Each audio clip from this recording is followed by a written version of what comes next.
apa yang ada dalam gereja ini. Mereka adalah gereja yang bahagia. Kata mereka gereja yang bahagia terungkap dengan kata dengan gembira, kemudian memuji Allah. Ayat yang ke-46 dan 47. Dengan bertekun dan dengan sehati mereka berkumpul tiap-tiap hari dalam bait Allah. Mereka memecahkan roti di rumah masing-masing secara bergilir dan makan bersama-sama dengan gembira dan dengan tulus hati sambil memuji Allah. Di dalam kehidupan mereka menikmati suatu kebahagiaan. Mereka menikmati kegembiraan. Mereka menikmati puji-pujian bersama-sama. Kenikmatan itu bukan oleh karena usaha mereka dapat menarik hati di antara satu sama lain, tetapi karena nilai kebenaran Allah dalam pujian yang mereka imani. Nilai kebenaran yang hidup di dalam kata-kata pujian itu. Nilai firman yang mereka praktekkan itu hidup di dalam kehidupan mereka, menerangi mereka, sehingga tidak ada mungkin, sehingga kemungkinan kepalsuan tidak dapat menguasai hati dan hidup mereka. Sebab itu ketika mereka memuji Tuhan, apa yang terjadi? Kebangunan terus terjadi.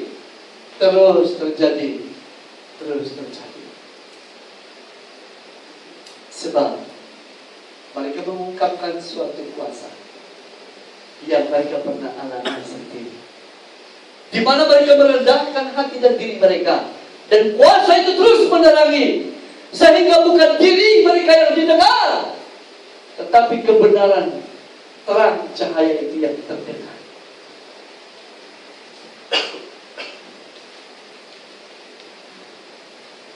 Yang kedua, kalau di gereja pertama tak ada bandingnya, yang kedua yang lebih gereja yang populer. Haleluya. Mari kita lihat ayat yang ke-7 berbicara mereka disukai semua orang. Mereka adalah gereja yang top, gereja terkenal, gereja yang populer. Siapa yang tidak mau populer?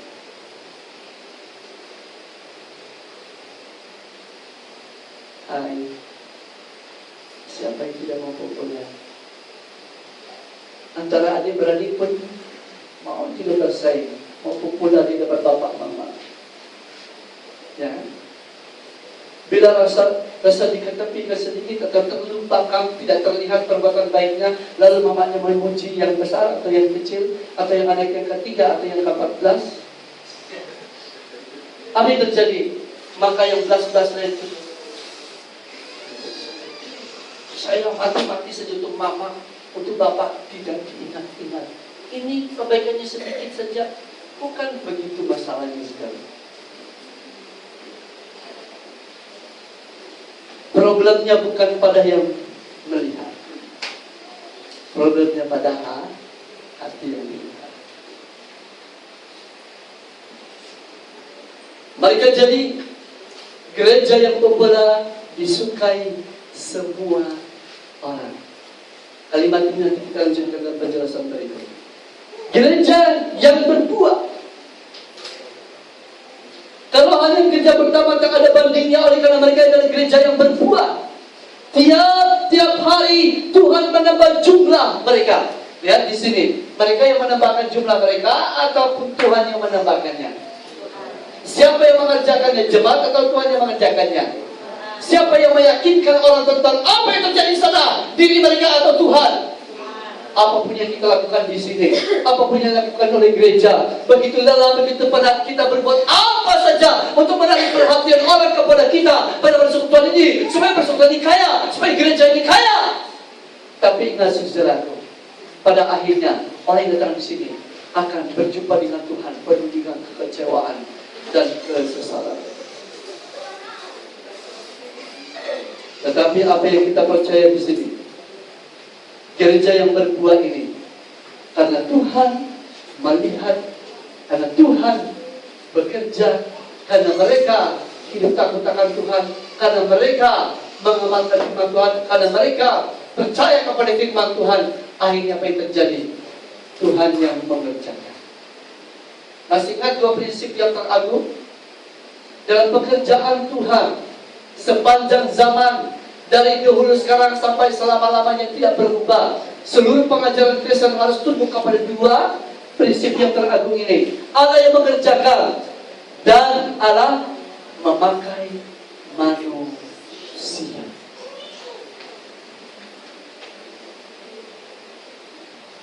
Tuhan menghendaki agar gereja berbuah, tetapi banyak gereja yang berusaha berbuah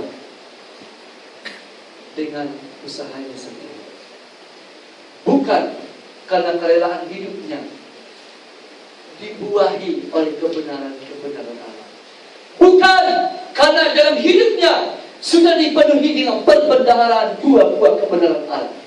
Saya kasih contoh, Anda boleh tulis.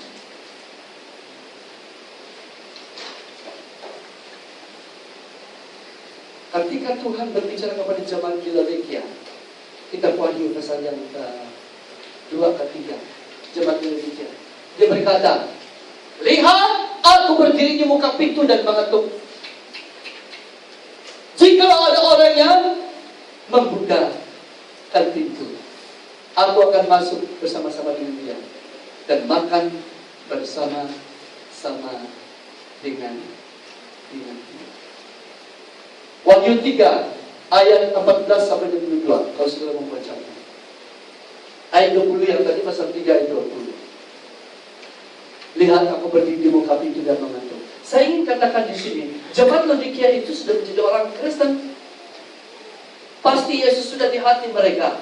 Tetapi bilik mana lagi yang perlu diketuk oleh Tuhan? Lihat, aku berdiri di muka pintu dan mengetuk. Jika orang-orang ketika dia membuka, aku akan masuk. Yesus berada di depan mereka hanya sebagai tamu. Sebab itu kita membuat di sini, Anda bukan tamu di sini. Kalau kita pergi di sidang mana-mana, jangan anggap dirimu sebagai tamu, saudara. Terkadang kalau kita merasa diri tidak tamu, kita mau dihargai. Kenapa saya tidak diperhatikan? Kenapa saya tidak dijaga? Kenapa saya tidak dipersilakan? Kenapa saya tidak dilayan? Kalau itulah hidupmu, maka kau tidak pernah akan menjadi jemaat Kristus. Kita belum menjadi keluarga Allah. Ini bukan lagi adik-adik yang baru datang.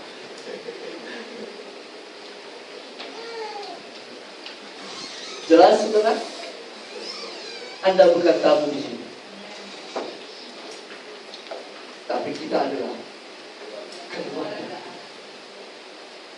Allah.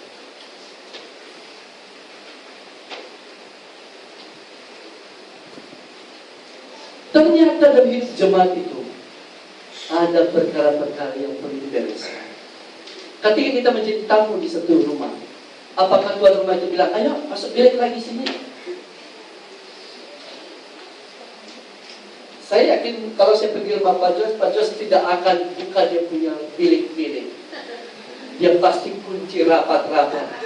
Siapa tahu di dalam selimut belum digulung. Katakanlah, itu bayangan saja, bukan Pak Jos. Siapa tahu bilik saya sendiri. Contoh saja Pak ya. Boleh Pak? Boleh Pak? Bukan dibilang, Pak, oh ya, Pak sini, oke, ini bilik anak saya, ini bilik bini saya, ini bilik saya. Ini mau lemari kami ini. Wah, Allah, minta maaf, Pastor. Lemari kami ini belum terlipat-lipat. Semua baju dilipat-lipat sana. Ini pengalaman saya dari ibu. Kalau tidak sempat dilipat saudara, kalau sibuk, semua bertimbun kayak itu apa ya? Wah, di kursi lah, di tempat tidur lah. Di lemari, di sudut-sudut yang ya, tempat nyamuk suka. Tidak ada yang begitu kan? Paling banter kata orang, itu pertama duduk di sini saja. Duduk saja kita. Kalau kita pikir orang duduk saja. Sampai petang, walaupun kita sebenarnya harus tidur di situ, mau tidur di situ, selama dia tidak kasih bilik, engkau akan tidur di kursi itu. Betul kan? Oke, saya ada kisah di sini, saya bisa tidak bercerita, kita lanjutkan. Jadi Yesus berada di hati jemaat demikian. Yang dia mau ketuk itu adalah bilik-bilik dalam hidup mereka. Dalam hidup orang Kristen banyak bilik. Setiap kali kita dengar firman Tuhan, ada tangan Tuhan yang mengetuk. Lihat aku berdiri di muka pintu hatimu dan mengetuk. Apakah kita rela? Apakah kita bersedia? Apakah kita mau? Saudara kasih, rahasia jemaat di sini. Gereja yang berbuah, tidak ada kamar-kamar lagi yang tertutup. Sama kamar itu telah dibongkar dan dinding itu telah dibongkar. Sama dalam rumah itu diisi dengan perbendaharaan, kebenaran Allah. Itu disebutkan buah kebenaran, buah Roh Kudus keluar dari kehidupan orang itu. Bagaimana mungkin kita bisa mengeluarkan buah kebenaran, buah Roh Kudus yang lengkap, yang banyak, yang sempurna, jika ternyata dalam kehidupan jemaat gereja masih banyak ke belik-belik yang perlu diketuk. Amin. Hai.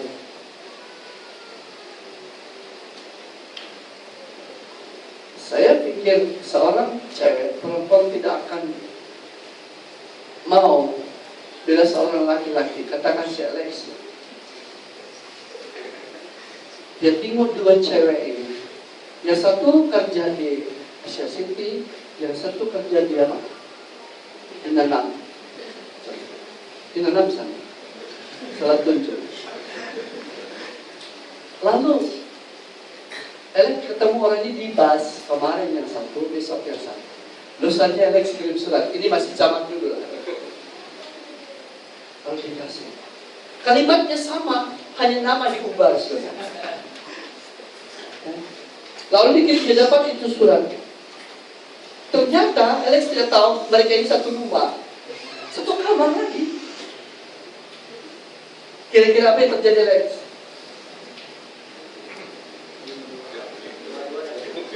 Dua dapat enggak? Sekali timbang dua. Bukan dua cowok, dua akan kerjain dia. Ini memang laki mata bukan. Kalau lagi mata keranjang masih bisa dikira saudara. Atau mata buka terlalu banyak. Jangan-jangan bukan kita dua saja korban hari ini, tetapi ratusan orang di kota ini jadi korban Pak Alex. Contoh saja, Alex orangnya bagus, ditembak satu saja memang. Kita tidak akan pernah menginginkan hal yang seperti itu terjadi. Amin. Lebih daripada itu, bagi kehidupan, buah kehidupan orang Kristen. Mari kita lihat yang kedua. Gereja pertama itu pasti mempunyai sesuatu yang tidak kita miliki. Itu sebab mereka dahsyat. Itu sebabnya mereka populer. Itu sebabnya mereka berbuah. Itu sebabnya mereka berbahagia. Karena ada sesuatu yang kita tidak miliki. Kita belum mempunyainya. Gereja harus kembali melihat apa yang terjadi di sana. Siapa yang mengerjakannya? Siapa Tuhan mereka? Apa rahasianya? Baru gereja bisa berbuat dan bertumbuh.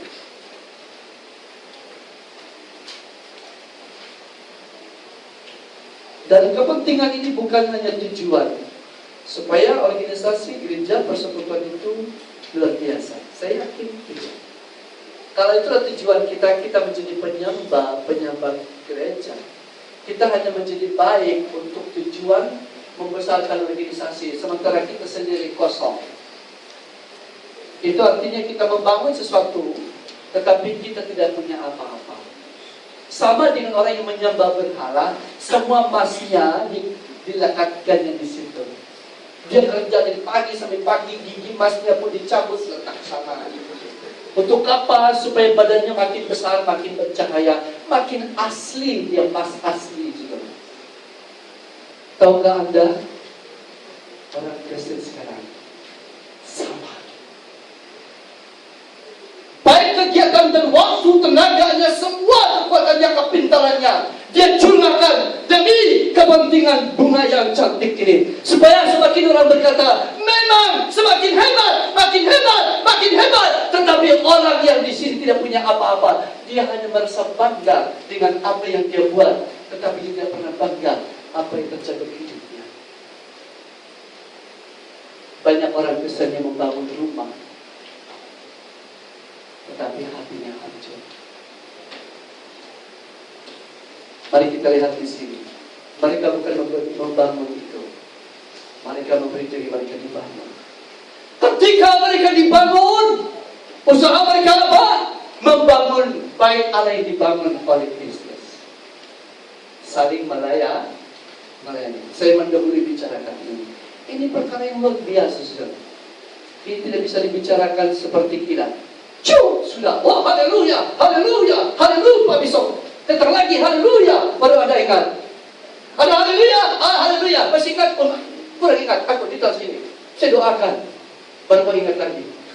Saudara Kristen yang lupa ingat, ini saya pikir masalah besar. Ini hidup orang yang bergantung kepada hikmat manusia, kata Rasul Paulus. Orang seperti tidak akan pernah berubah, tidak akan bertumbuh. Tetapi dia benar-benar bergantung dengan Tuhan. Dia melihat Allah yang membangun dirinya, yang perlu melengkapi dia terus-menerus, yang memenuhi perbendaharaan kerjaan Allah dalam dirinya. Orang ini akan menjadi semakin hari makin kaya, dan kemurahannya kepada sesama, kebajikannya, kasihnya semakin luar biasa. Kepekaannya, apa peka? Kepekaannya, sensitifnya dengan sesuatu yang diperlukan di sana. Tanpa bicara, dia sudah tahu apa yang diperlukan. Katakanlah suami istri, biasanya orang budaya kita ini makin tua makin jauh. Waktu mula kawin, macam saudara kita Loni, Pak Loni, apalagi waktu pacaran yang akan bertunang, lebih rapat. Bila sudah kawin 2-3 bulan, agak ada celah, ada lempang-lempang. Kenapa? Oh, tiada masa untuk bini sekarang. Tapi waktu pacaran semua masa untuk si pacar. Apalagi sudah banyak anak. Oh, ternyata banyak anak di tengah-tengah. Masih makin. Jadi, bila sudah sampai kepada 55 atau 60, ibu, kau sana ya, kau tidur dengan anak bungsu kita ini, atau cucu kau. Saya tidur di bilik ini dengan cucu aku. Mereka hanya bertemu di meja makan. Seharusnya semakin tua, understanding itu semakin lebih berkah. Sebelum si nenek tua ini ngomong, si Datu sudah, aku tahu, aku paham apa yang nenek kau mau. Tolong beri ini sama dia. Dia pasti gembira. Oh, bukan semakin tua makin tidak peka, saudara.